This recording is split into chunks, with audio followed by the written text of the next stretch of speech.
Bien, vamos a comenzar entonces con la clase. Comencé ahí con la grabación para que quede registro de la clase. Eh,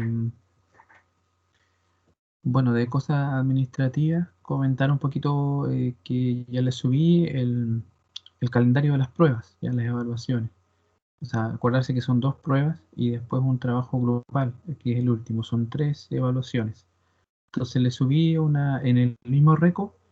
Creé una carpeta que dice calendario de evaluaciones y ahí está el archivo. ¿Ya? Entonces un PDF donde están las fechas, lo que entra, los contenidos y también están las ponderaciones, ¿ya? Ponderaciones que tiene cada evaluación. Déjenme ver aquí para recordarme bien. Creo que todavía tenemos tiempo porque la primera todavía no es, ya les digo el tiro.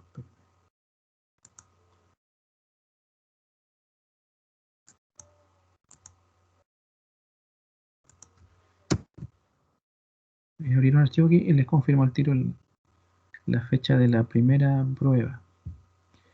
Según esto, tendríamos la primera prueba, la primera evaluación el 10 de mayo. 10 de mayo y tiene un 35% de ponderación. Esa prueba, ¿ya? Así que eso, bueno, para que vayan viendo el calendario, igual yo les voy a recordando en las clases, cuando ya quede poco, les vamos a ir recordando para que nadie llegue a la prueba así sabiendo que recién enterándose el día de que hay prueba. ¿Ya? Vamos a dar el aviso y para que ustedes estén al tanto. Eh, Voy a compartir aquí la pantalla porque en la clase anterior vimos un ejercicio, pero faltó ver otro.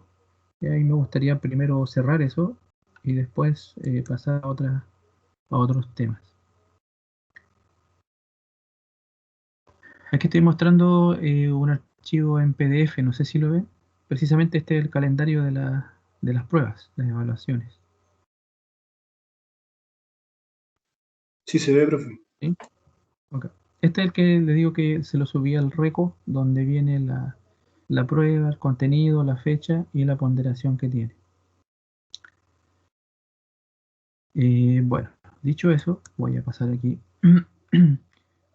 muy rápidamente qué es lo que vimos en la clase anterior. Vimos un ejercicio sobre un envigado de piso, ¿ya? Con losa colaborante. Entonces, vimos este tema, ¿ya? Vimos básicamente el concepto de ancho y de área tributaria, ¿ya? Cómo aplicar ese concepto a cargas estáticas, o sea, cargas verticales, cargas de peso, ¿cierto? Y de sobrecarga o carga de uso.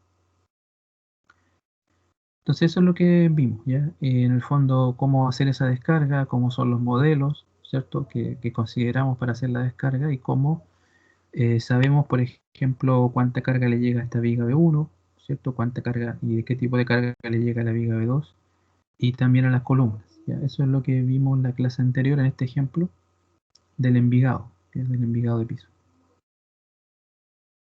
Entonces ahora vamos a continuar con algo que nos había quedado pendiente, que era hacer otro ejercicio que también estaba basado en el mismo envigado de piso, ¿ya? Voy a mostrarlo aquí. Este material también ya está en la plataforma para que ustedes lo puedan descargar, lo puedan estudiar, ¿cierto? O lo puedan tener disponible, ¿ya? Este es el ejercicio número 2, se basa en el mismo tema del envigado, ¿ya? Pero el enfoque es distinto. Aquí lo vamos a ver desde el punto de vista de la resistencia de materiales. Vamos a repasar un poquito algunos conceptos de tensiones, ¿ya? Tensiones que produce el momento flector, el esfuerzo de corte y el esfuerzo normal o esfuerzo axial. Ya vamos a hablar un poquito de eso, para refrescar un poco la memoria y para que también algunas cosas las recordemos para este curso de acero. Entonces ese es el ejercicio, ¿ya? Entonces lo primero es que ahora que ya resolvimos el ejercicio del envigado, ¿no es cierto? Sobre ese mismo ejercicio nos dan los perfiles de acero. ¿Ya? Aquí hay una nomenclatura que la voy a ir explicando.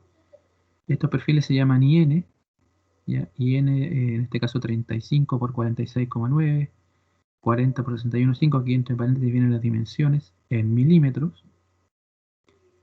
Y otras columnas, las columnas C1 y C2 serían HN 20 por 33,8. ¿Ya? Y aquí están sus dimensiones.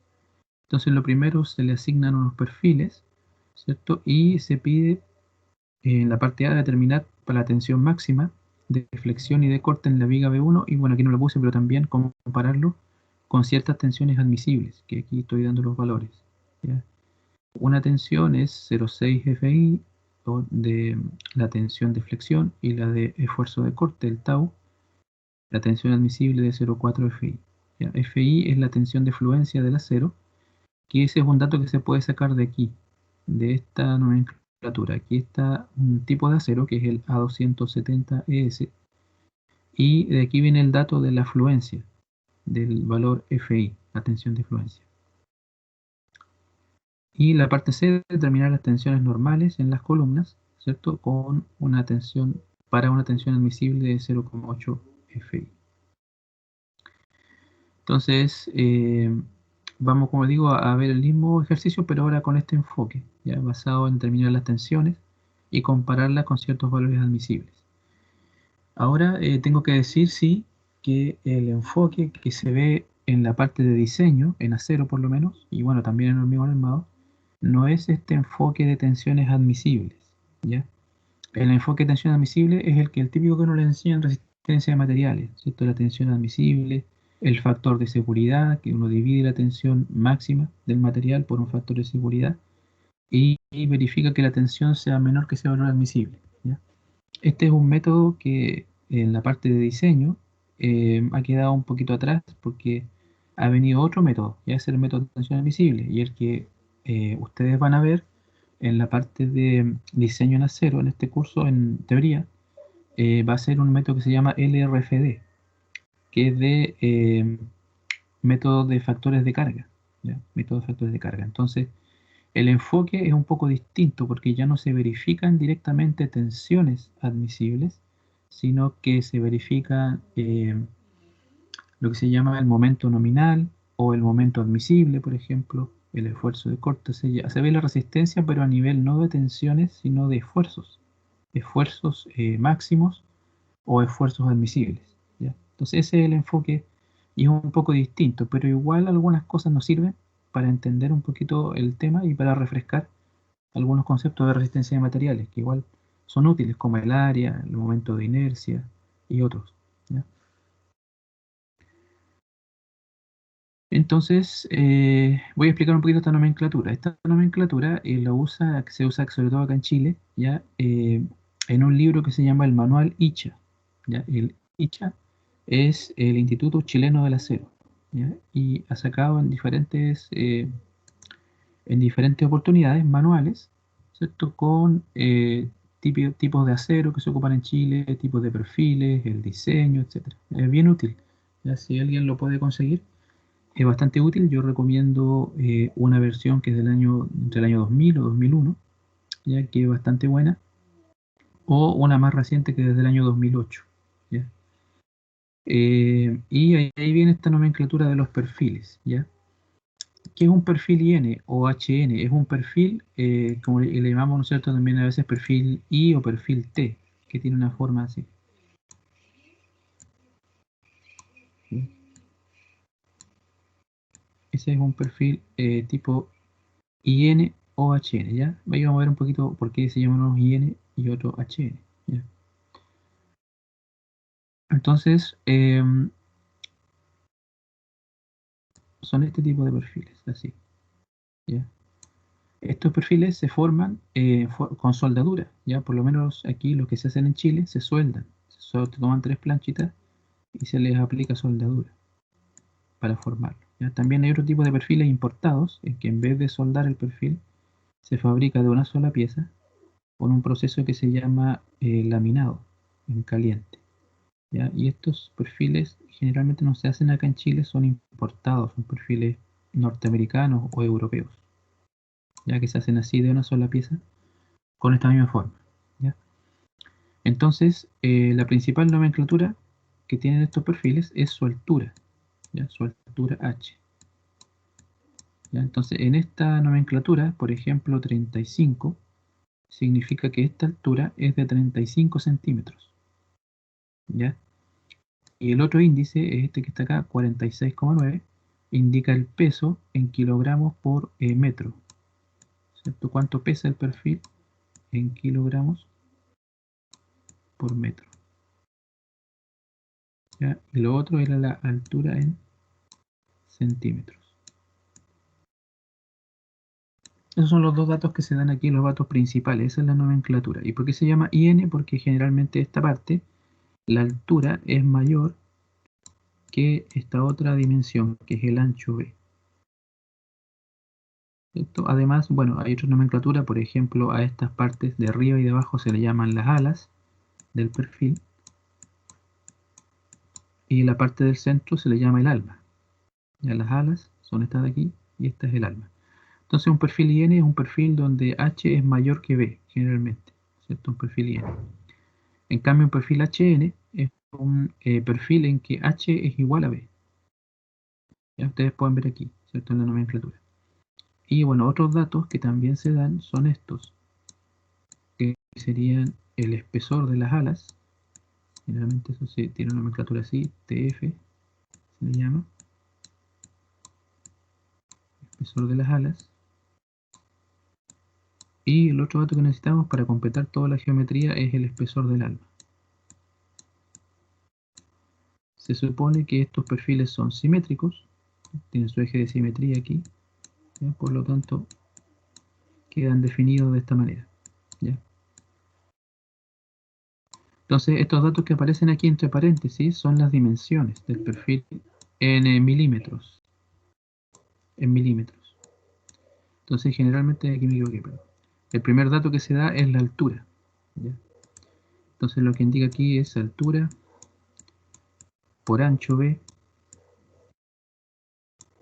por espesor TF por espesor TW. Por eso que aparecen ahí esas cuatro dimensiones y está dado en milímetros.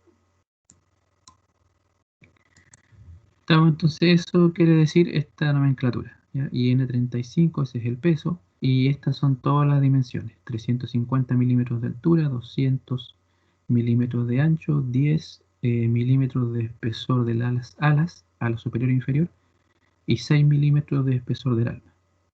Hasta ahí estamos bien, ¿no es cierto? ¿Estamos claros hasta ahí? Sí, profe. Ok. Entonces eso se ocupa, ¿ya? Esa es la nomenclatura como típica que se ocupa acá en Chile para este tipo de perfiles, ¿ya?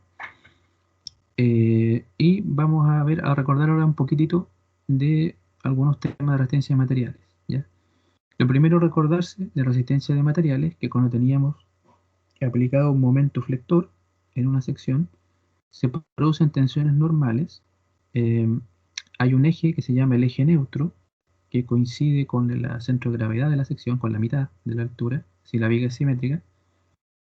Eh, y sobre el eje neutro, en este caso, si este momento tracciona o tensiona la fibra de abajo y comprime arriba, desde la mitad hacia abajo se producen tracciones, tensiones de tracción, y de la mitad hacia arriba, tensiones de compresión. Y los máximos están aquí en los bordes, ¿cierto? El máximo arriba es sigma máximo, ¿cierto? Y abajo también tiene el mismo valor, en valor absoluto, ¿ya? Si es que es simétrico. Si es que esto no es simétrico, si es una sección que no tiene un eje de simetría, ahí el eje neutro puede ir en otra posición, que no es necesariamente en la mitad de la viga. ¿Ya? Un ejemplo de eso son las vigas en forma de T. Las vigas que son así, que no tienen un eje de simetría horizontal.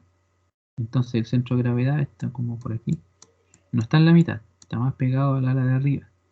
¿Ya? Y en ese caso ahí las tensiones son distintas. La de tracción es distinta a la de compresión. ¿Ya? No son ambas iguales. Entonces, eso ustedes lo vieron en resistencia de materiales, igual que esto, que son las tensiones que produce el esfuerzo de corte. Entonces, si se aplica a una sección un esfuerzo de corte vertical, se producen estas tensiones. Bueno, aquí de partida, ¿no es cierto? Para la flexión, en el centro, en el eje neutro, la tensión es cero y las tensiones máximas están en los bordes, arriba y abajo. En cambio, en este caso, en la tensión de corte, el máximo está en el centro, en el eje neutro. Y aquí las tensiones en ambos bordes son cero, tanto arriba como abajo. ¿Ya? Y otro tema que también ustedes seguramente vieron es que las tensiones tau de esfuerzo de corte no son solamente verticales. Aunque hay un esfuerzo de corte vertical, en las tensiones se produce un esfuerzo o una tensión vertical y también una horizontal. Hay tensiones en ambas y todas tienen el mismo valor, ¿cierto? La tensión en un punto, la tensión horizontal es igual en valor absoluto a la tensión vertical. Ambas son iguales. Entonces ese es el efecto que produce el esfuerzo de corte. Ya esto ustedes tienen que haberlo visto en resistencia de materiales, así que aquí estamos refrescando nomás. Entonces vamos a partir con la viga, la primera viga, ¿no es cierto? La viga IN 35469, que es la viga, en la parte A nos pedían la viga B1. Encontrar, ¿no es cierto?, la tensión máxima y compararla con el valor admisible. Entonces aquí está el perfil, están sus dimensiones, ¿ya? Aquí está el centro de gravedad del perfil, ¿ya? Porque hay una propiedad que la vamos a recordar ahora que se llamaba el momento estático. Y bueno, aquí yo recurrí al manual ICHA, ¿cierto? El manual del año 2008, y busqué ese perfil, y ese perfil, según un eje X como el que está ahí, tiene una inercia, un momento de inercia de 13.400 centímetros a la cuarta, ¿ya? Podría haberlo calculado también, porque no es un cálculo difícil de hacer aquí el momento de inercia, calcular la inercia. Simplemente ahí lo tomé para no alargar más el ejercicio, pero si alguien lo quiere calcular, se puede calcular subdividiendo entre rectangulitos y calculándolo respecto a este eje, ¿cierto? Y haciendo los traslados también por ejes paralelos de este punto al punto de acá. También se puede hacer el cálculo y deberían llegar a un valor como este, ¿ya? Eh, Esto es el momento de inercia, sirve para calcular tensiones de corte, tensiones de flexión y tensiones de corte. Para los dos se ocupa el momento de inercia. ¿Ya? Este momento de inercia es el momento de inercia de área, que tienen que haberlo visto en resistencia de materiales. Y el otro parámetro aquí es el momento estático. No sé si en resistencia de materiales vieron el concepto del momento estático o en algún curso de estática.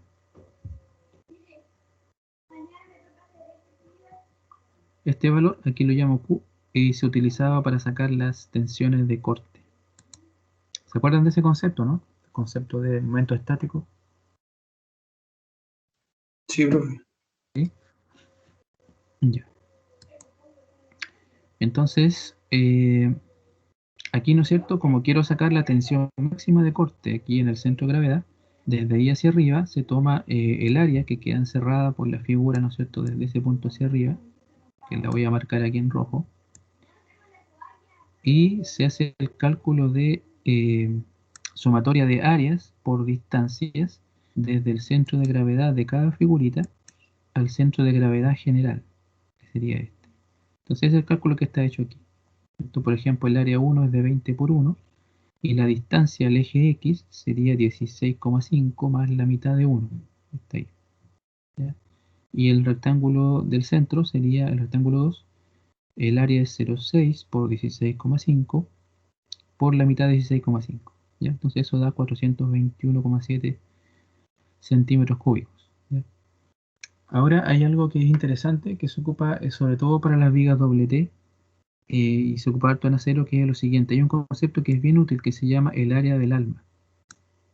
¿Ya? El área del alma o el concepto de área del alma es eh, la altura del alma, ¿cierto? La altura del alma multiplicada por su espesor. En este caso sería 33 por 0,6 y eso da 19,8 centímetros cuadrados. Ya vamos a ver que este concepto es bien útil. Se llama área del alma, que sería el área solamente de lo que llamamos el alma del perfil. Entonces aquí aplico las fórmulas, la fórmula de flexión o de Navier, la de corte o también le llaman de Juravsky. Ahí está aplicada con los esfuerzos máximos que habíamos sacado en estos esfuerzos, los habíamos sacado en la parte anterior. ¿Ya? Yo le hice ahí una pequeña modificación porque el momento estaba en toneladas metro Y para esta formulita me servía más en toneladas centímetros, entonces ahí le multipliqué por 100 para hacer esa transformación. Y me dio 2,5 toneladas centímetro cuadrado la tensión máxima de flexión. Y la de corte, si aplico la fórmula con el momento estático, da 0,5 toneladas centímetro cuadrado. Acordarse que B era el ancho en la zona que estamos analizando. O sea, si estamos analizando aquí en el centro de gravedad, el ancho en ese punto sería 0,6 centímetros. Entonces la de flexión da 2,5 y la de corte 0,5. ¿Ya? ¿Y por qué es importante el concepto del área del alma? Porque me evita un poquito el tema de calcular el momento estático. ¿Ya? ¿Por qué? Porque si divido la fuerza de corte, ¿cierto?, por el área del alma, aproximadamente me da igual a ese valor. Hay un error, pero es muy pequeño. Mire. Cuando calculamos esfuerzo de corte dividido por área del alma, da aproximadamente igual al mismo valor exacto calculado con la fórmula de corte. ¿Ya? En el caso aproximado da 0,48 toneladas centímetro cuadrado y el valor exacto sería 0,5 toneladas centímetro cuadrado. Entonces es una aproximación que se usa bastante en varias, cuando se ve el esfuerzo de corte en secciones de acero, ocupar el área del alma. ¿Ya? Se ocupa bastante esto. Entonces ahí estaban los valores y ahora vamos a comparar con los admisibles. Aquí hay un tema de norma, una normativa que cambió hace poquito. Este tipo de acero A270ES ya tiene una fluencia, el FI vale 270 megapascales. ¿Ya? Yo aquí no hice la conversión exacta, sino aproximada. Ya dividí en 10, en realidad es G, debería dividir por 9,8, para traspasarlo a toneladas por centímetro cuadrado. ¿Ya? Perdón, aquí lo dividí por 100 y me dio aquí 2,7 toneladas centímetro cuadrado. Entonces, este acero antes, hace algunos años atrás, se llamaba A4227. Y debido a que la norma cambió, la norma eh, para aceros, acero de estructuras, ahora es simplemente A270ES. ¿Ya? ¿Qué es lo que indica esa nomenclatura? Acero 270, su fluencia, ¿cierto?, que le llamamos FI, y ES quiere decir que es estructural y soldable. ¿Ya? Se le puede aplicar soldadura. Entonces, con este dato de la tensión de fluencia, ahora calculo, ¿no es cierto? Me decían que la de admisible de flexión era 0,6 FI y la de corte 0,4 FI. Entonces me dan estos valores, 1,62 y 2,58. Entonces cuando hago la comparación, el sigma máximo me dio 2,5 y el admisible era 1,62. Entonces no cumple. ¿Ya? Esa sección no cumpliría en flexión, por lo tanto debería buscar un perfil con mejores propiedades, un perfil más grande, que tenga más momento de inercia para que esta tensión baje, ¿cierto?, y sea menor a la tensión admisible. Pero para el tema de esfuerzo de corte estoy bien, ¿cierto?, porque el máximo es 0,5 y el admisible 1,08, por lo tanto el esfuerzo de corte no tiene problema. ¿Cómo estamos hasta aquí? ¿Se entiende bien? Sí, profe. Entonces, bueno, esa era la viga B1. Para la viga B2 ya no va a tener tanto, es más o menos lo mismo, solo que con otro perfil, ya con un IN 40 por 61,5, ahí están las dimensiones. Y del manual ICHA obtuve la inercia, el aumento de inercia, y la propiedad del área del alma, ya que sería 37,2 por 0,6 de aquí, y da este valor.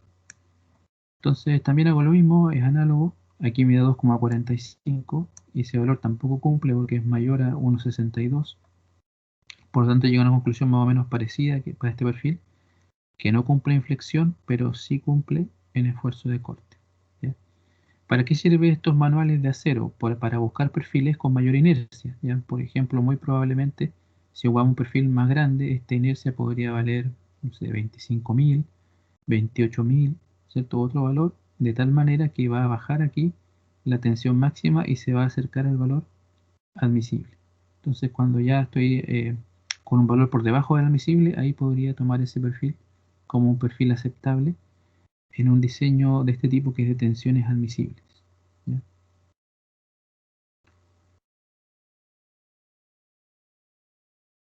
Y lo otro era la columna. Aquí la columna estaba comprimida. Lo único que tenía eran cargas de compresión. Entonces aquí es más sencillo. Eh, Aquí me dan este perfil, ¿cierto? Acá están las dimensiones. Con esto calculé el área, ¿ya? Y aquí un dato, si uno tiene el área, puede sacar el peso del perfil multiplicándolo por este factor, 0,785, ¿ya? Porque esto está en kilos dividido por centímetro cuadrado por metro. Entonces, con este factor, que es un factor de densidad o de peso específico, se puede sacar el peso por unidad de área, ¿ya? Ese es un paréntesis. Signo admisible es 0,8 FI en compresión, ya eso era 2,16 toneladas centímetro cuadrado. Y aquí simplemente dividir el esfuerzo axial que se había obtenido, 19,08 por 43 centímetros cuadrados, para un caso. Para la columna 2 el axial era el doble, por lo tanto era 38,16 dividido por 43. Y aquí están los valores que dan. En un caso 0,44 toneladas por centímetro cuadrado y en el otro 0,89. Entonces estos valores, por supuesto, son menores que el admisible de 2,16. ¿Ya? Por lo tanto, en este caso de las columnas cumpliría el perfil. ¿Ya? Este es un análisis simplificado en realidad. Esto es más complejo porque ustedes saben que la columna, eso lo van a ver después un poquito más adelante en la compresión. Eh, Ustedes saben que las columnas están afectadas al fenómeno de pandeo. ¿Ya?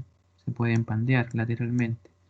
Entonces hay fórmulas para poder determinar en función de la esbeltez de la columna, que la vamos a ver un poquito más adelante, eh, y de eso está relacionado con su momento de inercia.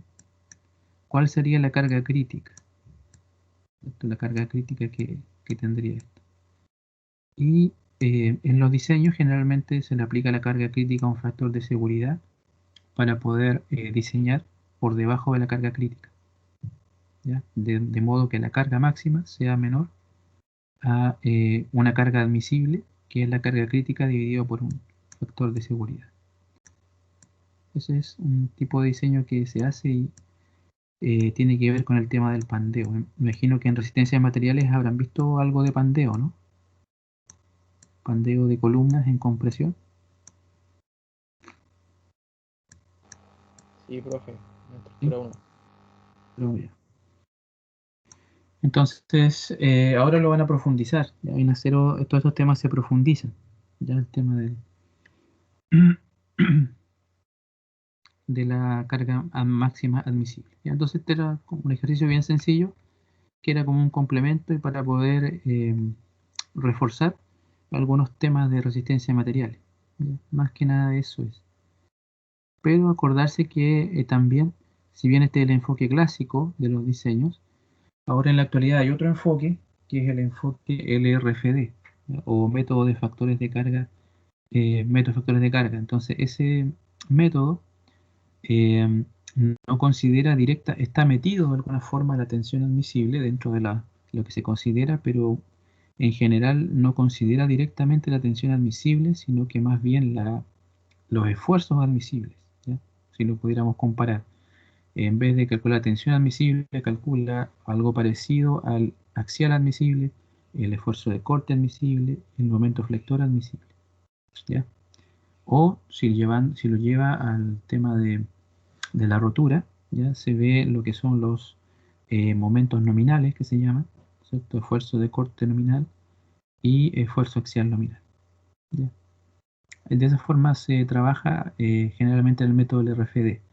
Y ese método es muy parecido a lo que ustedes ven en el hormigón armado. No sé si en paralelo o antes ustedes han visto algún curso de hormigón armado, ¿no? ¿Han tenido curso de hormigón armado?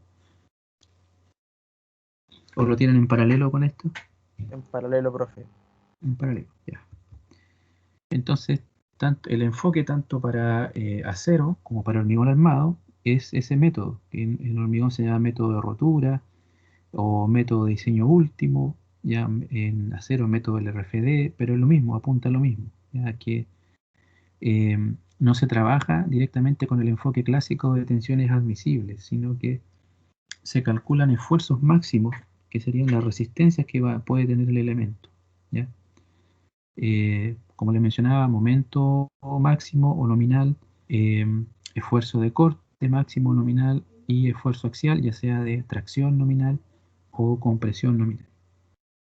¿Ya? Y esos son los, la forma en que se trabaja, ¿ya? Y las tensiones admisibles están involucradas, pero están como metidas muchas veces dentro de lo que se analiza, ¿ya?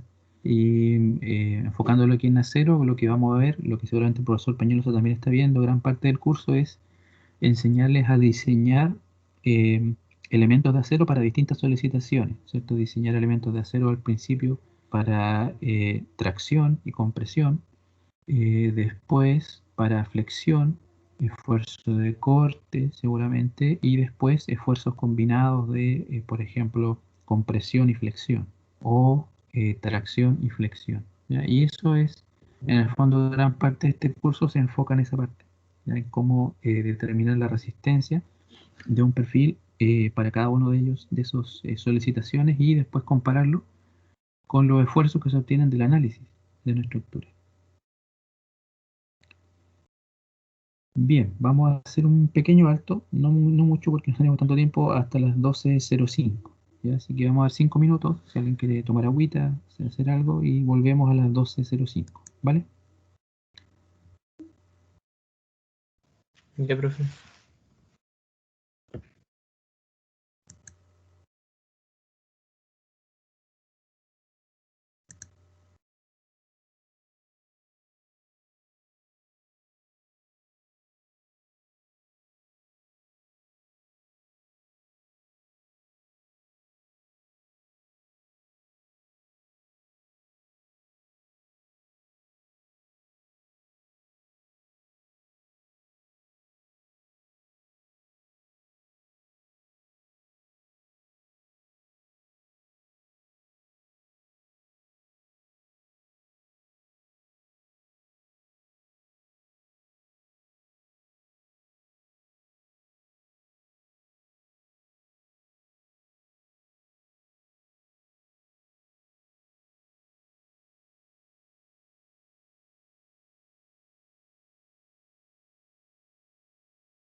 Muy bien, vamos a retomar. Todo cortito el descanso, pero pasa que son pocos. El módulo de clase es bien breve, entonces no conviene hacer un descanso demasiado prolongado.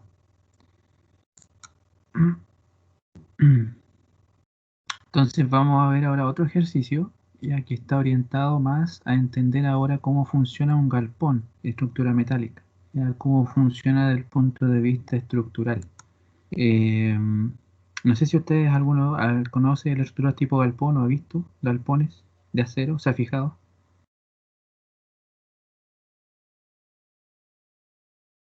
Aquí más o menos está visto en 3D, después lo vamos a mostrarlo en planta, en elevación, pero eso sería como una vista tridimensional. No sé si han visto ese tipo de estructuras, que son de acero generalmente, Sí, profe. ¿sí? Sí, profe. Esos son los galpones, ¿ya? Se llaman galpones, y pueden ser más pequeños, más grandes, ¿ya? Generalmente en Chile se hace en estructura metálica, también más al sur hay en madera, pero la mayoría son en estructura metálica, ¿ya? O estructuras metálicas. También este tipo de estructura se hace, por ejemplo, en algunos, o en parte en gimnasios, ¿no es cierto? Y en otro tipo de lugares así abiertos. Entonces, ¿cómo es esta estructura? Básicamente se ocupan marcos formados por estas columnas y vigas, y la estructura es repetitiva, ¿ya? Estos marcos se repiten, cada cierta distancia se repiten, ¿cierto? Se van repitiendo.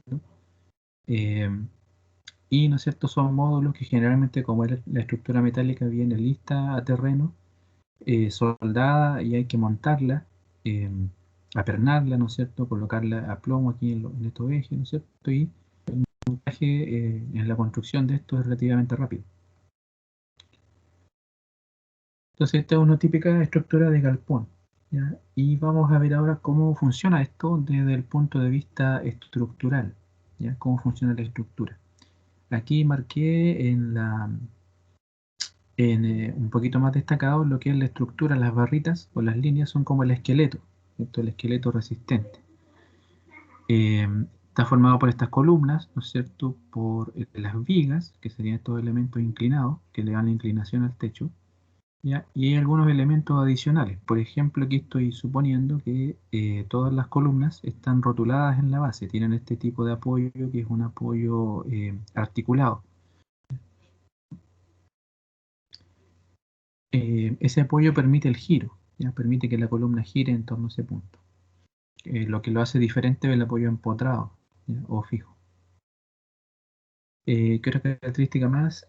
Aquí hay estos elementos que están aquí, se llaman puntales. Aquí no lo marqué, pero estos elementos horizontales que van aquí, toda esta línea, se llaman puntales en estructura metálica. Igual estos de arriba son los puntales. Y estas diagonales que están aquí se llaman arriostramientos, ¿ya? Aquí esta estructura tiene arriostramientos o diagonales en el techo, ya arrastramientos de techo, y arrastramientos o diagonales verticales. Se hacen estas diagonalizaciones, ¿ya? ¿Por qué se hace eso? Porque eso le da más rigidez a la estructura, ¿ya? Eh, Eso tiene que ver también, después vamos a conversar un poquito de las conexiones, ¿cierto? Cómo se conecta esto. Por eso es que generalmente en galpones de este tipo lo más tradicional es que se ocupe marcos o pórticos en una dirección, por ejemplo en el eje X, en la dirección X, pórticos, y en la dirección Y, que sería la dirección así larga o longitudinal, se ocupan diagonales. Estas diagonales o estas diagonalizaciones cumplen una función parecida a los muros en el hormigón. Lo rigidizan, ¿cierto? Permiten que se deforme mucho menos que si no lo tuviera, ¿ya? Esos son los elementos estructurales, pero eso sería el esqueleto solamente, ¿cierto? La construcción necesita también algunos elementos adicionales, ¿ya? Algunos de ellos también cumplen función estructural, como son las costaneras, ¿ya? Las costaneras son una especie de viguitas que están aquí encima del techo, en este caso, eh, y que tienen una utilidad que es la siguiente. Generalmente esto va forrado, sin un forro, ¿cierto? Que es una plancha ondulada, eh, y esa plancha ondulada necesita apoyos más o menos seguidos, ya entre 1,10 m a 1,60 m más o menos, los típicos forros que se ocupan. Estos forros no son metálicos, a veces son de plancha metálica, perdón, y otras veces son también de elementos como plásticos, ¿ya? Entonces, eso le va dando todo el forro, la característica después para forrar por fuera, ¿ya? La estructura metálica es así. Entonces, o esta estructura metálica en particular tiene esa particularidad. Y ese forro se ocupa no solamente en el techo, sino también en las paredes, ¿cierto? En las paredes. Y lo más común es colocar el forro en esta dirección, ¿cierto? Con la plancha ondulada en dirección vertical, así, ¿ya? Y apoyándose en otros elementos que se llaman costaneras, ¿ya? Que son costaneras laterales o costaneras de forro, que permiten forrar el edificio completo. Bueno, aquí no lo dibujé, pero esto también debería tener una puerta, ¿cierto? Aquí de ingreso o un portón de ingreso, si es que una estructura industrial, para poder aquí ingresar, ¿no es cierto? Salir. Y esto está forrado de forma completa, ya voy a considerar que esta estructura es completamente forrada. Otro elemento que también se conoce, ¿no es cierto?, es la cumbrera, que es el punto más alto aquí, el punto donde llega aquí, eh, o el punto más alto del techo, en la cumbrera. Entonces, eso es más o menos la estructura y se forra de esta manera. ¿Ya? Tiene todos estos forros que permiten darle toda la característica externa del galpón. ¿Ya? Hay algunos galpones que son más abiertos que otros. Hay algunos donde hay partes donde se dejan sin forro, ¿ya? O se dejan abiertas por diferentes razones. Nosotros vamos a considerar que el galpón está completamente cerrado, ¿ya? Que es un galpón cerrado. Entonces, ¿cuál es la idea de esto? Que hay cargas que se aplican directamente sobre la plancha ondulada, sobre el forro, ¿ya? Y esas cargas se transmiten a las costaneras primero, ¿ya? Estos elementos que son como vigas, ¿cierto? O las costaneras, y esas costaneras las transmiten a su vez a las vigas del marco, en este caso, ¿ya? O si son costaneras laterales, transmiten cargas hacia las columnas. Esa es la forma en que este sistema trabaja.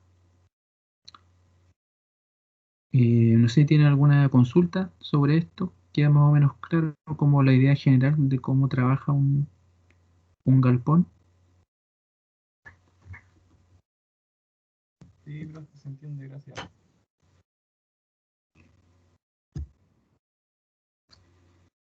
Bueno, y algo también que se ocupa son las llamadas columnas de viento.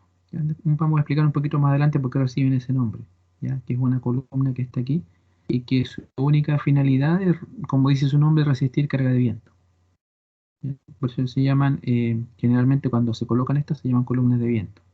Si el galpón es chiquitito, de no mucha distancia entre la columna que está aquí y la de acá, no se necesita una columna de viento, pero si el galpón es más ancho, digamos más de 10 metros, ¿cierto? Hay galpones de 20 metros o más de ancho, en ese caso se requieren estas columnas intermedias, o columnas de viento. Entonces esa sería la vista 3D, tridimensional, ¿cierto? Que hay varias vistas. Esta es la vista como planta, vista aérea del techo, ¿cierto? Ahí están los marcos, le puse los ejes para hacer referencia después a esos ejes. Aquí están las distancias, los marcos están considerados cada 6 metros, estos marcos transversales o pórticos.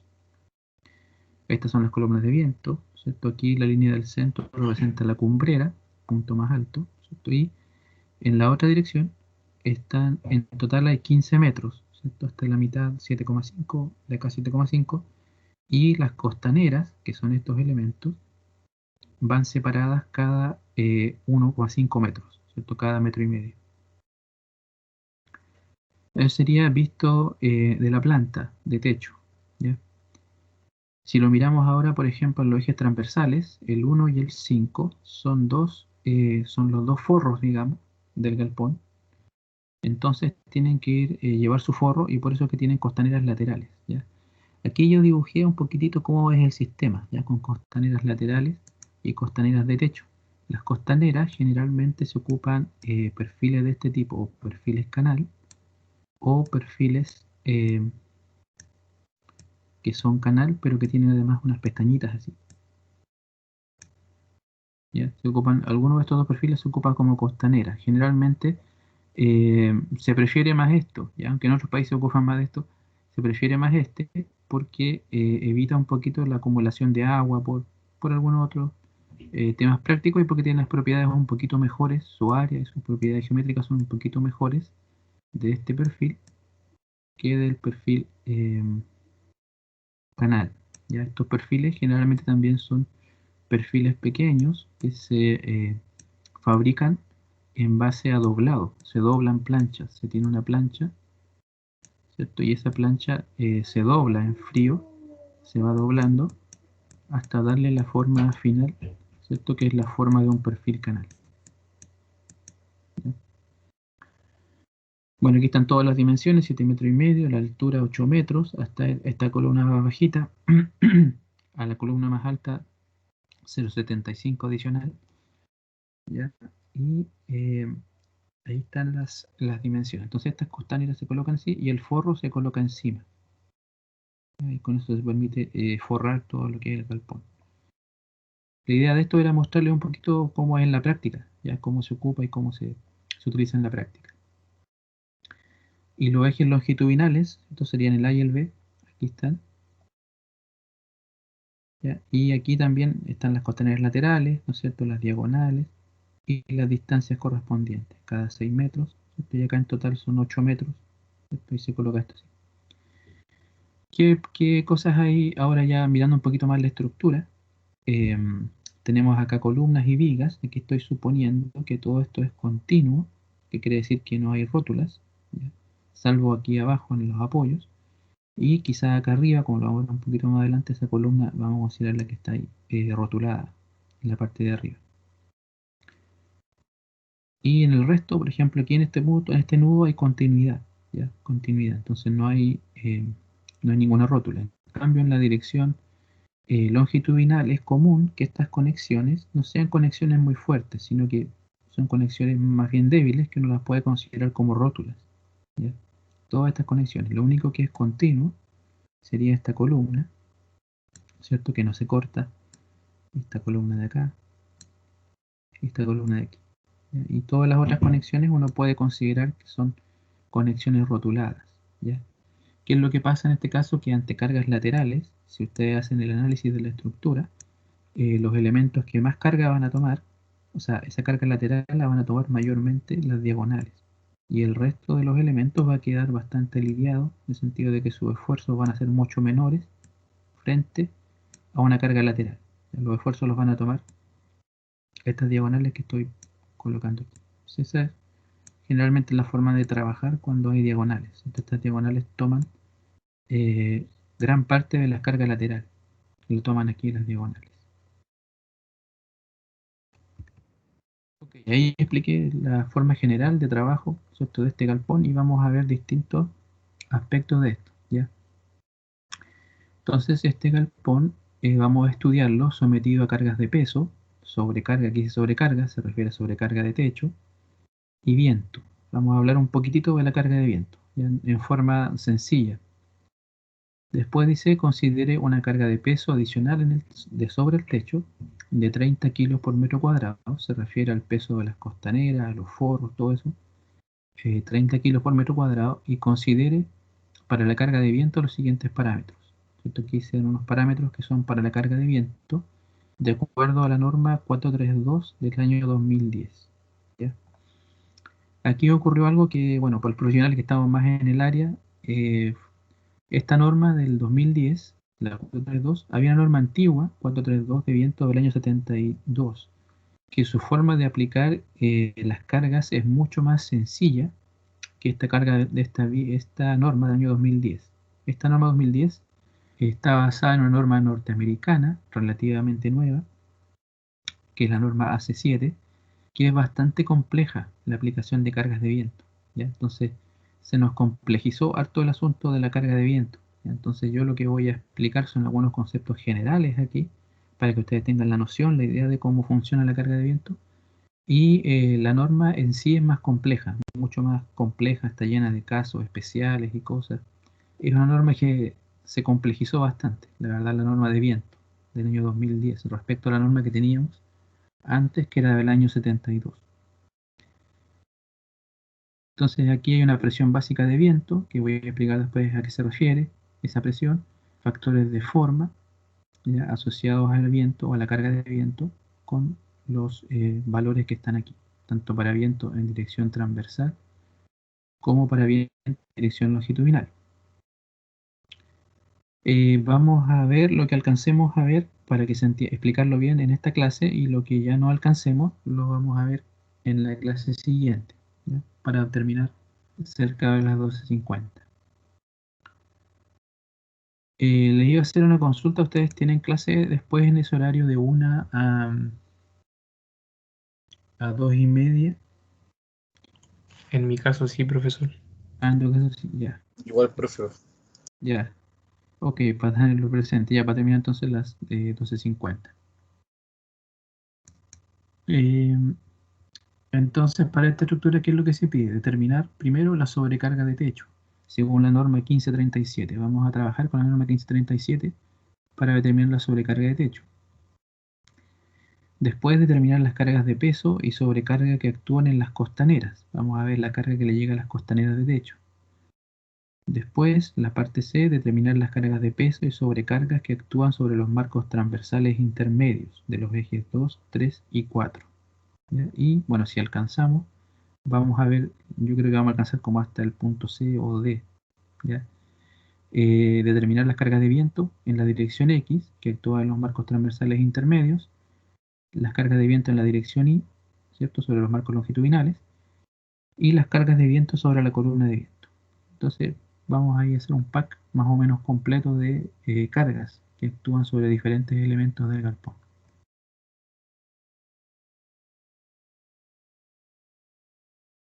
Entonces aquí está el galpón en 3D, la dirección X se llama generalmente la dirección transversal, la de los marcos, y la dirección Y sería la de los marcos longitudinales, arriostrados.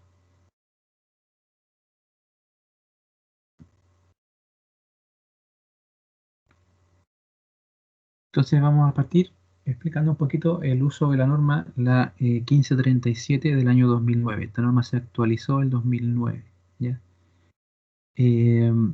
Y lo primero es que, bueno, antes nosotros hablábamos, y todavía lo que somos más antiguos, hablamos de sobrecarga de techo, y ahora la norma habla de carga de uso de techo. Y básicamente, de partida, ¿qué es la sobrecarga de techo? ¿Qué representa? Ya, porque mucha gente se pregunta, pero bueno, si consideramos el peso del galpón, es el peso del forro, el peso de todo lo que está colgando seguramente del techo, todo eso es suficiente, ¿ya? ¿Para qué existe la sobrecarga? La sobrecarga de techo existe porque puede haber carga adicional a la que nosotros habíamos considerado, ¿ya? Y esa carga puede ser, por ejemplo, durante la construcción, ¿ya? Una persona que se suba arriba tiene que pisar las costaneras, tiene que instalar algo, ¿no es cierto? O durante la vida útil del techo, puede que la gente se suba, ¿no es cierto?, arriba a hacer un trabajo, dejen algunas cosas en el techo. Entonces, el techo tiene que aguantar más carga que la que es su propio peso, ¿ya?, incluyendo el peso de los forros. Tiene que aguantar una carga adicional que tiene que estar prevista de alguna manera, ¿ya? Ahora, ¿cuánto es ese valor? Eso es lo que vamos a tratar aquí de ver según la norma, ¿ya? Hay un valor básico para techos que son, se llaman techos sin mantención o de mantención, que tienen solamente acceso para mantención. Y hay otro valor distinto para techos donde la gente puede caminar, que son techos tipo terraza, ¿ya? Entonces ahí ese ya es un caso que escapa a esto, ¿ya? Lo que nosotros estamos viendo es un techo que la gente no va a acceder a él, solamente va a acceder o se va a subir al techo para mantención durante la construcción, y después más adelante solamente para hacer alguna mantención o alguna reparación. Entonces en ese caso hay un valor, si el techo es plano, ¿ya? Es un valor que se llama valor básico, que es de 100 kilos por metro cuadrado, ¿ya? Esa sería la sobrecarga de techo, pero generalmente esta norma permite reducirla por dos factores, que son el área tributaria y la pendiente del techo, ¿ya? Y el cálculo se hace así, ¿cierto? El valor básico, L0, 100, se le multiplica por estos factores R1 y R2, que son factores de reducción, ¿ya? Y hay un valor mínimo, ¿ya?, que no se consideran sobrecargas de techo de menos de 30 kilos por metro cuadrado. Entonces ese es el piso, desde ahí hacia arriba. Y bueno, el factor de área tiene esta forma, depende del área tributaria, AT es el área tributaria en proyección horizontal, que lo vamos a ver un poquito más adelante, el área tributaria del elemento que estamos considerando, y R2 es un factor que depende de la pendiente del techo, donde F es un valor de pendiente en porcentaje de pendiente, y AT son los metros cuadrados de área tributaria. Entonces aquí yo hice una sutileza en el ejercicio que se ocupa a veces, pero no siempre, porque diferencié dos elementos, uno el marco transversal y otro las costaneras, ¿ya? Porque si uno los estudia tienen áreas tributarias diferentes, el marco y las costaneras de techo, ¿ya? Voy a irme a la figurita aquí para que se entienda mejor, o voy a ponerlo mejor en doble pantalla para mostrarlo bien. Aquí en la pantalla de la izquierda voy a tratar de mantener aquí la figura para que entendamos de qué estamos hablando. Entonces lo primero es un marco, ¿ya? Voy a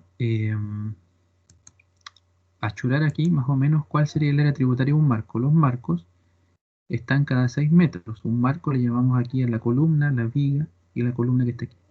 Entonces el área tributaria o el área de carga que le llega a este marco sería algo como lo que estoy pintando aquí, en color amarillo.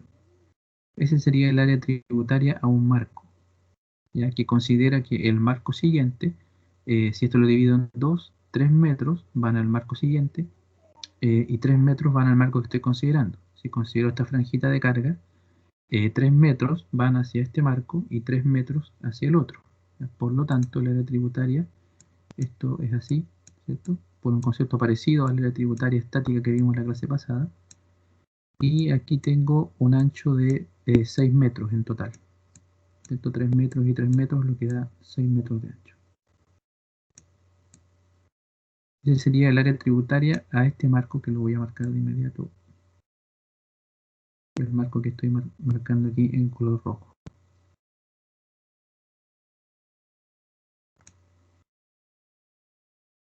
Y el área tributaria a las costaneras es distinta. Si yo considero, por ejemplo, una costanera como esa, ¿ya?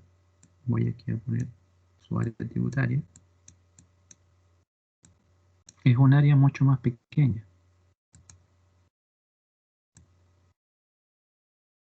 Sería algo como lo que está ahí. ¿Ya? Las costaneras están separadas a 1,5 metros, por lo tanto sería de 1,5 metros por 6 metros. Entonces es el área tributaria o el área de carga que le llega a esta costanera en particular, ¿cierto? Y esta es el área de carga que le llega al marco que dibujé. ¿Estamos de acuerdo, no? En estos conceptos de área tributaria. ¿Alguna Sí, duda? profe. Sí, profe, está bien. Ok, entonces al marco le calculo su área, sería 6 por 15 en total, 90 metros cuadrados.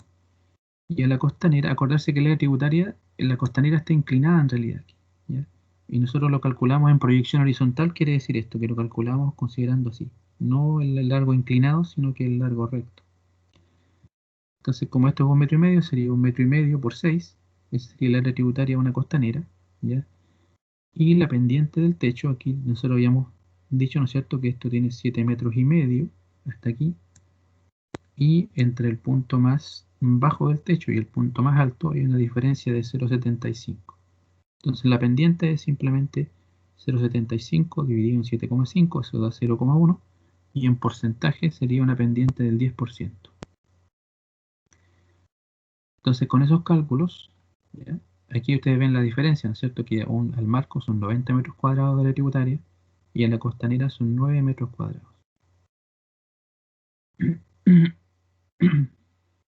Entonces aquí está hecho el cálculo de sobrecarga de techo para los marcos transversales y para las costaneras, ¿cierto? Para el marco R1 de área tributaria es 0,6 porque su área es mayor a 50 metros cuadrados, ahí estaba en la formulita, está un poquito más arriba. Y R2, que dependía de la pendiente, para un 10% da 0,767. Si hacemos la multiplicación, esto da 46, o sea, da un valor mayor que 30, por lo tanto, está correcto, ¿ya? La sobrecarga de techo a considerar para los marcos sería de 46 kilos por metro cuadrado. Para las costaneras, y aquí está hecho el cálculo, acordarse que tiene un área tributaria distinta, este tenía 90, este tiene 9, entonces aquí cae en este caso el factor de 0,92 y la pendiente es la misma, por lo tanto tiene el mismo coeficiente de reducción por pendiente. Si calculamos ahí la multiplicación da 71 kilos por metro cuadrado. Entonces, para el diseño de los marcos vamos a ocupar 46 kilos por metro cuadrado de sobrecarga de techo, y para el diseño de las costaneras 71. ¿Ya? Y aquí está hecho un dibujo, aquí está dibujado en elevación, no dibujé toda la columna, es para indicar y para que se entienda el concepto de que la sobrecarga se aplica de esta manera. Se aplica como carga distribuida uniforme en dirección horizontal, no en dirección inclinada, sino horizontal. Aquí no lo consideré en este ejercicio, pero en algunas partes hay nieve, ¿ya? Y cuando hay nieve, la sobrecarga se considera el efecto máximo entre la sobrecarga de techo y la nieve. Si la nieve da un valor más grande, se trabaja con la carga de nieve. Esa es la forma tradicional de trabajar acá en Chile. Y hay una norma especial para el tema de cargas de nieve, ya que no la voy a ver aquí, pero es algo que me interesaba comentarlo un poquito. Ahora vamos a estudiar, una vez que ya sacamos las sobrecargas de techo, la carga que le llega a las costaneras. ¿Sí? A las costaneras. Y lo primero es mirar un poquito el modelo o el modelo con que vamos a trabajar para las costaneras, ¿ya? Un modelo de costaneras. Entonces, ¿qué es lo que pasa? La costanera, acordarse que son estos elementos que están así. Nos estamos refiriendo a costaneras de techo. ¿Ya? ¿Y qué carga reciben esas costaneras? ¿Ya? Van a recibir una carga que sería una carga muerta, ¿ya? O carga de peso, que sería el mismo peso de la costanera, más el peso de todos los elementos que tiene arriba, que son típicamente los forros, ¿cierto? Y otro tipo de estructura. Y tiene además la sobrecarga que le llega, ¿cierto? A la costanera. Estas costaneras tienen largo de 6 metros y las voy a suponer simplemente apoyadas, ¿cierto? Apoyo fijo y apoyo móvil. Y tienen un ancho tributario de 1,5 metros porque están espaciadas cada 1,5 metros. Entonces, por eso que su ancho tributario, que es este valor, es de 1,5 metros. Ese valor de ahí es 1,5. Entonces, aquí está hecho el cálculo. Dentro del dato se me daba que el peso de la estructura es de 30 kilómetros cuadrados. Entonces, voy a suponer que ese peso, perdón, ese es el peso adicional que recibe el techo, ¿ya? Aparte del peso de la estructura. Es el peso adicional. Entonces se daba que son 30 kilos por metro cuadrado y voy a suponer, porque al principio cuando uno hace estos diseños no sabe qué perfil de costanera va a tener, ya voy a suponer un valor de 10 kilos por metro, y eso es en base a experiencia, ya porque sé los perfiles típicos que se usan para costanera, su peso anda en torno a los 5 a 12 kilos por metro, ya aproximadamente. Entonces yo aquí supuse un valor intermedio que es 10 kilos por metro para hacer el diseño. Ese es el peso propio, lo que pesa el perfil de la costanera. Y es una aproximación porque a priori no conozco qué perfil voy a usar. Entonces aquí la carga D, ¿cierto? Sería la carga total, los 30 kilos por metro cuadrado del techo por 1,5 metros de ancho tributario, más los 10 kilos por metro que sería el peso propio del elemento. Si sumamos todo eso da 55 kilos por metro, o en toneladas metro, ahí está el valor. Y la sobrecarga serían los 71 kilos por metro cuadrado, que era la sobrecarga que habíamos obtenido para costaneras, multiplicadas por el ancho tributario de 1,5 metros, y eso da 107 kilos por metro, o 0,107. Hasta aquí estamos bien, ¿no es cierto? ¿Se entiende cómo saqué la carga muerta y la carga viva? ¿Sí? Ok, entonces sigo. Eh, para la combinación de carga, esta combinación de carga es la combinación típica estática que traen las normas, la norma chilena, que en este caso es copia de otras normas. Hay una norma chilena de combinaciones de carga, ¿ya? Y trae esta combinación para el diseño del RFD para carga última, que sería 1,2D más 1,6L. Es la típica combinación de carga para ese efecto. Entonces la carga última aquí la hago combinando, aplicándole estos factores 1,2 y 1,6 a las cargas que determiné aquí. ¿Ya? Y eso da 0,4 toneladas metro, ocupar ese procedimiento.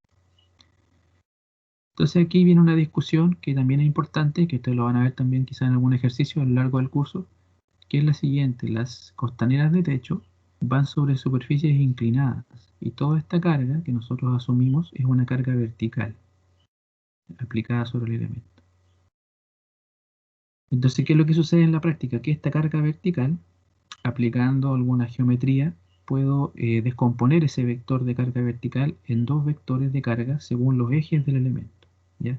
Aquí estaría X y X y serían los ejes del elemento, los ejes de la costanera, ¿no es cierto? Un eje, ahí me choca la línea, pero se entiende que son ejes así, ¿ya?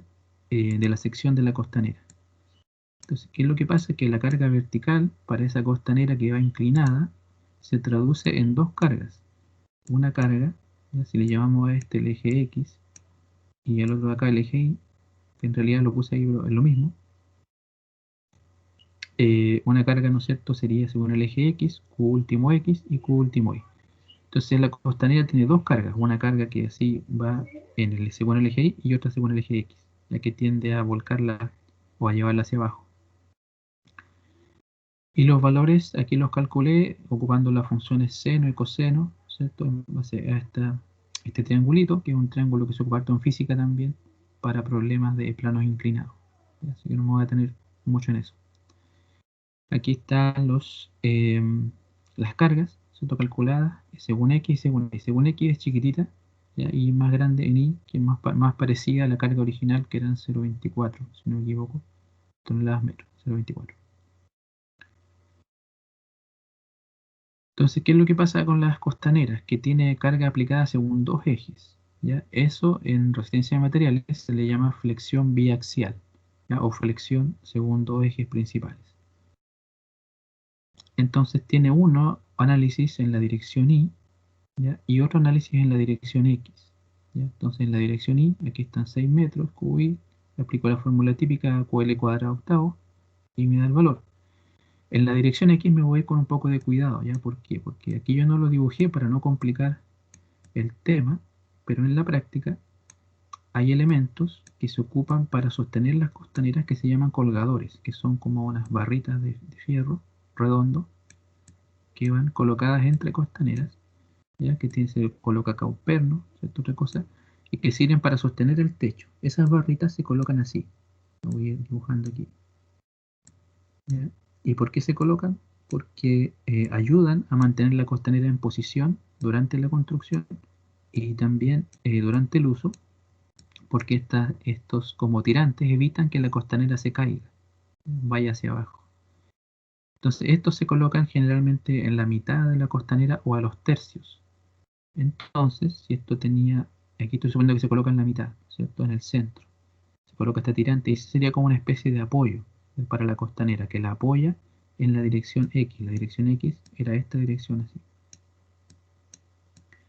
Entonces, voy a suponer ahí un apoyo intermedio, un sistema como este, que es un sistema ya que es hiperestático, pero el diagrama de momento está ahí. Y el máximo, el momento máximo, que es momento negativo, se da aquí en el apoyo intermedio. Entonces, tiene esta flexión y tiene este momento, ¿ya?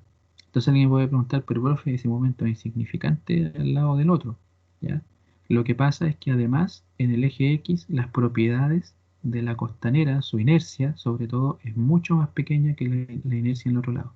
Entonces por eso que este momento sí puede hacerle daño a la costanera si es muy grande, ¿ya? Porque está ubicado de tal manera que ahí para esa dirección la costanera trabaja en su eje débil o en su eje donde tiene la inercia más pequeña, ¿ya? Entonces sí podría afectar a la costanera, ¿ya? Eso no lo voy a ver acá, pero más adelante ustedes pueden verlo, se llama flexión biaxial. No sé si algo de eso vieron en resistencia de materiales o algún curso así. Flexión según dos ejes.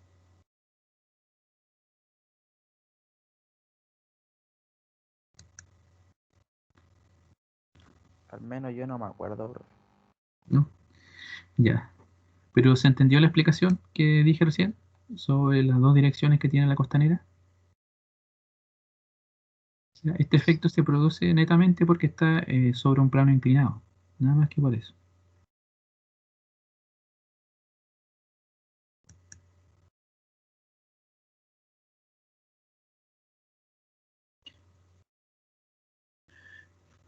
Entonces tiene dos flexiones, una flexión que es la normal, la que uno esperaría que es la flexión según el eje Y, digamos, o según el plano Y, y otra flexión que es la que nosotros no estamos muy acostumbrados, que sería una flexión en torno al eje X.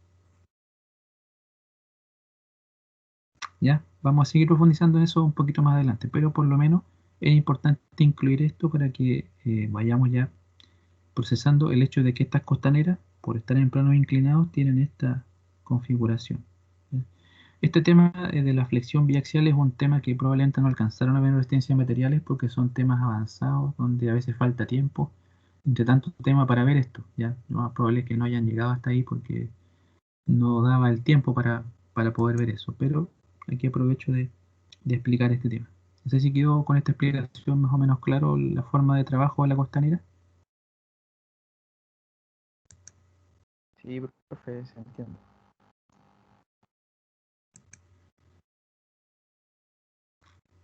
Vale, entonces ahí solamente tenemos detenido en la costanera, ¿ya? Para que vean que aquí hay harto que uno puede estudiar respecto a las cargas, ¿ya?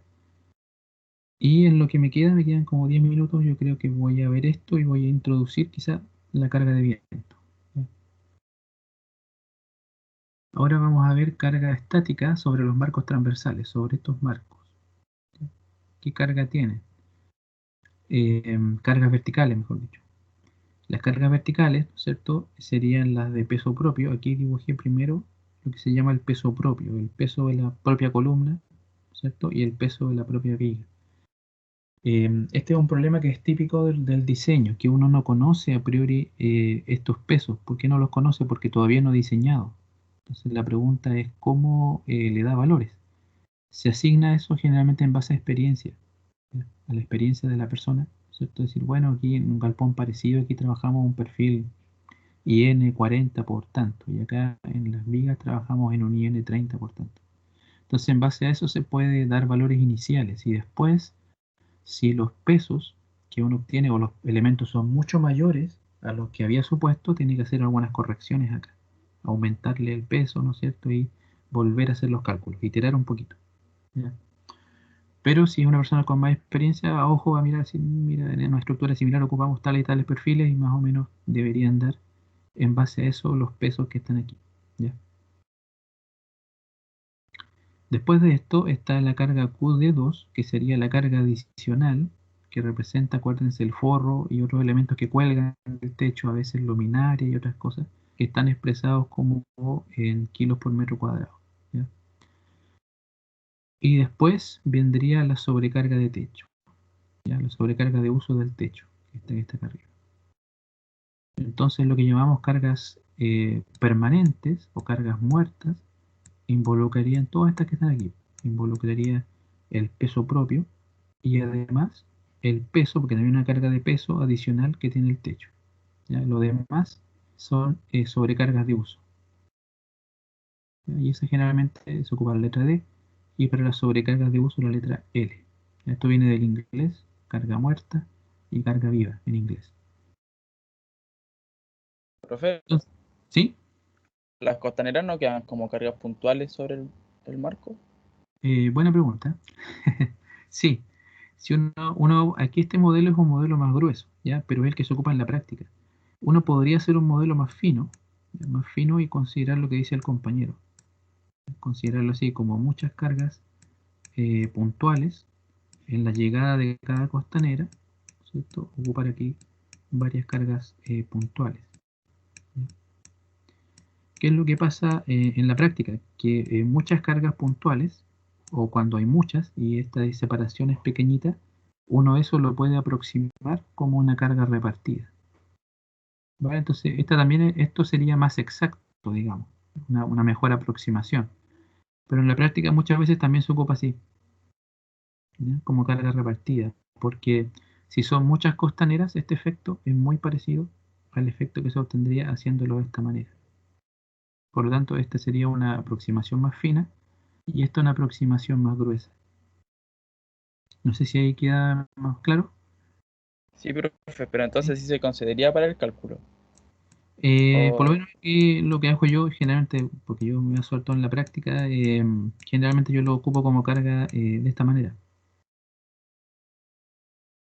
Es ya, porque el profe. análisis se simplifica un poquito más, ¿ya? Es más simple, así, considerarlo así.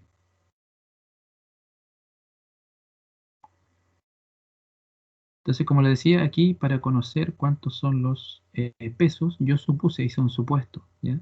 Voy a asumir que los perfiles de las vigas y las columnas pesan, son iguales, y que pesan 45 kilos por metro. Entonces, de ahí, lo que yo supuse acá, el QPP de las columnas y de las vigas sería 45 kilos por metro. ¿Ya?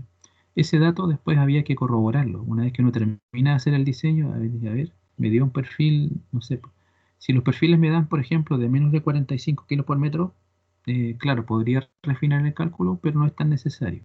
Pero si algún perfil me da un valor mucho más grande, digamos 60 kilos por metro, 70 kilos por metro, ahí debería rehacer el cálculo con el valor más exacto. ¿Vale? Entonces se trabaja de esa manera, como iteración, en forma iterativa. Aquí está el ancho tributario del marco, son 6 metros, ¿cierto? Y aquí están calculadas las cargas, QD2 y QL2, multiplicando las cargas de área por el ancho tributario. ¿Ya? Entonces eso es la carga estática. Entonces la carga estática no es difícil de determinar para los marcos, ¿ya? Y vamos a entrar en la carga de viento. Voy a explicar algunas pocas cositas ya como introducción. Esto ya lo vamos a ver en la próxima clase, de la parte D en adelante. Y explicar un poquito cómo funciona el tema del viento, ¿ya? O la carga de viento. Me voy a detener un poquito en esta figura, ¿ya? ¿Cómo funciona el viento sobre una estructura? ¿Ya? El viento es en sí no es una carga estática, sino que es una carga dinámica, es una carga variable en el tiempo. Y es bastante variable, o sea, el viento que puede sufrir una estructura, mm, el viento puede fluctuar mucho su valor, su presión, la presión que ejerce, etc. ¿Ya? Entonces, ¿qué es lo que se ha visto en ensayos de laboratorio? Se han hecho muchos ensayos de lo que se llama túnel de viento, ¿ya? Que es una estructura que se monta, ¿no es cierto? Se hace una maqueta de la construcción que queremos ver y se le aplica una aire, ¿cierto? A presión para poder ver cómo se comporta. ¿Ya? ¿Y qué es lo que se ha visto de estudiar esto? Eh, Esto está relacionado con la mecánica de fluidos. ¿Ya? El viento sería un gas, ¿cierto? En este caso sería un fluido también. Y existen lo que se llaman líneas de flujo o líneas de corriente. No sé si se acuerdan un poquito de ese concepto de un fluido, de que hay líneas de corriente o líneas de flujo.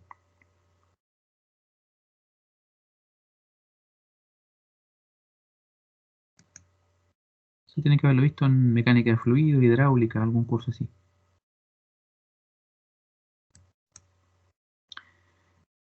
Entonces, ¿qué es lo que sucede? Que el aire también es un fluido, ¿ya? Y si uno ve una partícula de aire, ¿no es cierto?, cómo se mueve, seguiría alguna de estas líneas o estas trayectorias que están aquí, ¿ya? Si tiene un obstáculo, lo primero que va a hacer es que parte del aire va a presionar sobre esta pared, ¿cierto? La va a presionar así, pero parte del aire no va a poder pasar y va a tener que hacer un recorrido más largo, va a pasar por acá por el techo, por arriba y después va a continuar, le va a hacer el quita al obstáculo, ¿ya? Básicamente eso va a pasar. Entonces se producen zonas donde el aire presiona, ¿ya? Básicamente, ¿qué es una presión? ¿Ya? Una presión positiva o una presión se llama cuando sobre una estructura, ¿no es cierto? Esto la presiona contra la superficie, ¿ya? Y hay otros puntos donde se producen presiones negativas, ¿ya? Presiones negativas. No sé si han visto o han escuchado de casas que se les vuela el techo cuando hay una tormenta de viento. Cuando hay mucho viento se les vuela el techo, ¿sí? Tienen que haber escuchado de eso, ¿no es cierto? Sí, profe, sí. Sí, profe. ¿Sí, no es cierto? ¿Y por qué se produce eso? Porque aquí, si uno lo mira como presiones, el viento no presiona el techo para abajo en estas partes, sino que se produce lo que se llama una presión negativa. También se le llama succión. Entonces, en estas partes el viento succiona. No presiona hacia abajo generalmente, sino que lo que sucede es que presiona hacia arriba, ¿ya? Por eso es que los techos, si están mal colgados, se pueden volar ahí, cuando hay una tormenta. Y aquí, en esta parte, se producen una serie de remolinos que técnicamente se llaman vórtices, ¿ya? Y eso lo que produce es un efecto parecido. También aquí se produce una succión, una presión negativa, porque la presión positiva iría contra la superficie, ¿cierto? En todos estos casos. Entonces, todas estas son presiones negativas, ¿ya? Entonces, eso es lo que se ha visto del paso del aire por una estructura, ya que produce todos esos efectos. Y hay el tema del viento, tiene varios parámetros asociados, ¿cierto? Es bien compleja la norma de viento, si ustedes la estudian es bien compleja porque tiene muchos parámetros, muchas cosas, pero hay algunas cosas que son relevantes. Por ejemplo, lo que se llama la presión básica de viento, que aquí le puse PB. ¿Qué es la presión básica de viento? Es una presión que depende de la velocidad del viento, ¿ya? Entonces, el viento que tiene una mayor velocidad va a ejercer una mayor presión. ¿Y de dónde viene ese concepto? Ese concepto viene del famoso Bernoulli. ¿Ustedes se acuerdan? El Bernoulli de hidráulica, ¿ya? Tenía una expresión así como esta, es un cuadrado, ¿no es cierto? B cuadrado partido por 2G, perdón, por G, sí, perdón, B cuadrado partido por 2, no recuerdo bien, G parece que es, más, ahí se me olvidó un poquito. El otro era un término que era de presión, presión partido por el peso específico, y otro que era el Z, que era la altura. Entonces, básicamente es un tema de energía. ¿Ya? La energía del viento viene como energía cinética y al actuar sobre esta pared se transforma en energía de presión. ¿Ya? Por eso es que la presión está relacionada con la velocidad del viento. A mayor velocidad, mayor presión ejerce sobre la pared, ¿ya? Y hay mediciones de velocidad del viento en superficies más, digamos, donde hay menos obstáculos, donde hay más obstáculos. Por ejemplo, en una ciudad, el viento encuentra, si hay muchos edificios altos, encuentra varios obstáculos. Entonces, la presión que ejerce sobre una estructura más pequeña es menor, porque está más protegida por otras estructuras. Pero a campo abierto, como se llama, que es cuando el viento puede venir de todas direcciones y no tiene obstáculos, la presión es mayor. Entonces, todos esos conceptos están involucrados en el tema de la carga de viento, ¿ya? Y en la próxima clase vamos a hablar un poquito aquí de algunos coeficientes que se usan para determinar estas presiones en las diferentes paredes de una estructura, ¿ya? Esto si lo miramos transversalmente. Si lo miráramos en planta, nos daríamos cuenta que el viento ejerce presión, no solamente si está actuando en esa dirección, ejerce sus fuerzas hacia acá y hacia acá, sino que también en la otra dirección produce un efecto como este.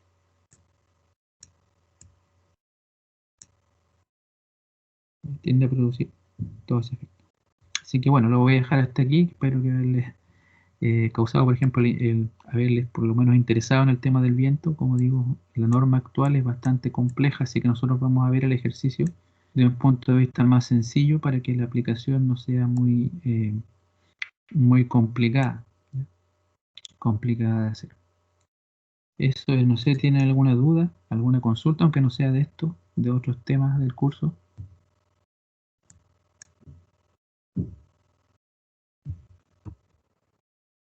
Yo no, profe, la próxima semana Ujú. podríamos preguntarle dudas acerca de esto mismo. Sí, perfecto, sí, no tengo problema. Sí, tú dices cuando ya estén aplicándolo en algún caso particular, ¿a eso te refieres o no? Sí, profe, es que como para cuando vayamos estudiando siempre salen dudas para traerla la próxima semana. Sí, perfecto, sí, no hay problema. Si quieren también se pueden adelantar, estudiarlo y traerme las dudas al comienzo de la clase, también puede hacer eso. O sea, si alguien lo estudia y tiene las dudas y me las pregunta al principio, también es válido.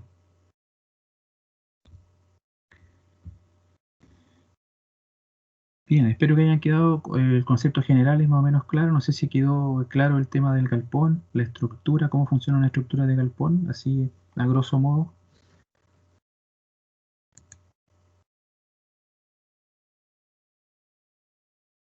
Sí, profe, a grandes rasgos se entiende. Profe. la estructura. Sí.